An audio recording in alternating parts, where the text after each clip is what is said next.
Malaysia প্রবাসী ভাইগণ, আশা করি আপনারা সকলেই ভালো আছেন। মালয়েশিয়ায় ৩৬ বাংলাদেশির কপাল পড়ল। মালয়েশিয়াতে নতুন আতঙ্কের নাম ইমিগ্রেশন অপরেসি। চলুন খবরের বিস্তারিত জেনে নেওয়া যাক।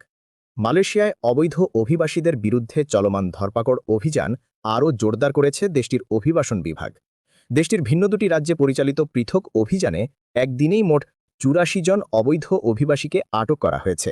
আটককৃতদের মধ্যে বড় একটি অংশ বাংলাদেশি নাগরিক, যা প্রবাসী কমিউনিটির জন্য উদ্বেগের কারণ হয়ে দাঁড়িয়েছে।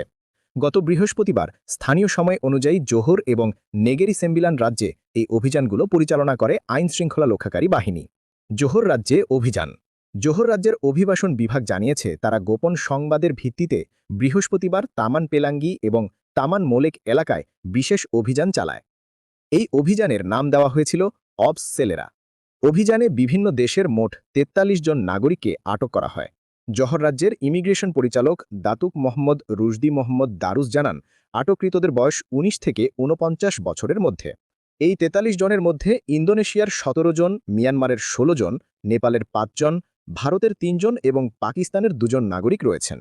ইমিগ্রেশন বিভাগ জানিয়েছে, অভিযানের সময় বিদেশি শ্রমিকদের নথিপত্র, নিয়োগদাতার রেকর্ড, ভ্রমণ দলিল বা পাসপোর্ট এবং কাজের পারমিট পুঙ্খানুপুঙ্খভাবে যাচাই করা হয়। আটককৃতদের বিরুদ্ধে প্রধান অভিযোগ হল, তাদের অনেকের কাছে মালয়েশিয়ায় বসবাসের বৈধ কাগজপত্র ছিল না, আবার কারো কারো কাগজপত্র থাকলেও তারা তাদের জন্য অনুমোদিত নির্দিষ্ট খাতের বাইরে গিয়ে অন্য কাজ করছিলেন, যা দেশটির আইনের লঙ্ঘন। তদন্তের জন্য বর্তমানে তাদের সেতিয়া ট্রপিকা ইমিগ্রেশন ডিপোতে রাখা হয়েছে। নেগেরি সেম্বিলান রাজ্যে বাংলাদেশি আটক। একই দিনে নেগেরি সেম্বিলান রাজ্যেও অভিবাসন বিভাগ একটি বড় ধরনের অভিযান পরিচালনা করে। সেখানকার একটি নির্ধারিত বর্জ্য ব্যবস্থাপনা প্রতিষ্ঠানে হানা দেয় ইমিগ্রেশন পুলিশ। সেখানে কর্মরত মোট ১২০ জন কর্মীর কাগজপত্র ও নথিপত্র যাচাই বাছাই করা হয়। দীর্ঘ যাচাই বাছাই শেষে বৈধ কাগজপত্র না থাকায় বা আইনের ব্যত্যয় ঘটায় ৪১ জনকে আটক করা হয়।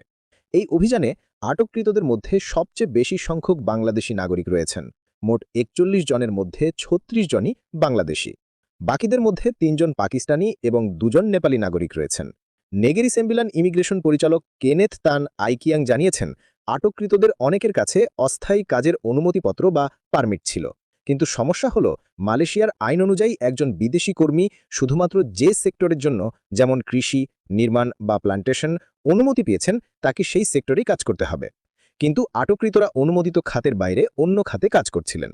আইন লঙ্ঘনের দায়ে তাদের আটক করে লেঙ্গিং ইমিগ্রেশন ডিপোতে নিয়ে যাওয়া হয়েছে এবং তাদের বিরুদ্ধে অধিকতর তদন্ত চলছে। নিয়োগদাতাদের বিরুদ্ধে কঠোর ব্যবস্থা। এই অভিযানে শুধু শ্রমিকদেরই আটক করা হয়নি, যারা অবৈধভাবে বিদেশি শ্রমিক নিয়োগ দিচ্ছেন সেই সব স্থানীয় মালিকদের বিরুদ্ধেও কঠোর ব্যবস্থা নিচ্ছে মালয়েশিয়া প্রশাসন। জোহর রাজ্যের অভিযানে শ্রমিকদের পাশাপাশি ৪ জন স্থানীয় নিয়োগকর্তাকেও আটক করা হয়েছে। অভিযোগ রয়েছে, তারা জেনে শুনে অবৈধভাবে বিদেশিদের কাজে নিয়োগ দিয়েছিলেন। এছাড়া আইন অমান্য করায় ৫টি সাকসামন নোটিশ জারি করা হয়েছে। ভবিষ্যৎ সতর্কতা। মালয়েশিয়ার ইমিগ্রেশন বিভাগ দ্ব্যর্থ ভাষায় জানিয়েছে, অবৈধ অভিবাসন রোধে এ ধরনের অভিযান ভবিষ্যতে আরও জোরদার করা হবে। তারা হুঁশিয়ারি দিয়ে বলেছে, কোনো নিয়োগদাতা যদি অবৈধ উপায়ে বা সঠিক কাগজপত্র ছাড়া কর্মী নিয়োগ করেন, তবে তাদের বিরুদ্ধেও কঠোর আইনি ব্যবস্থা নেওয়া হবে।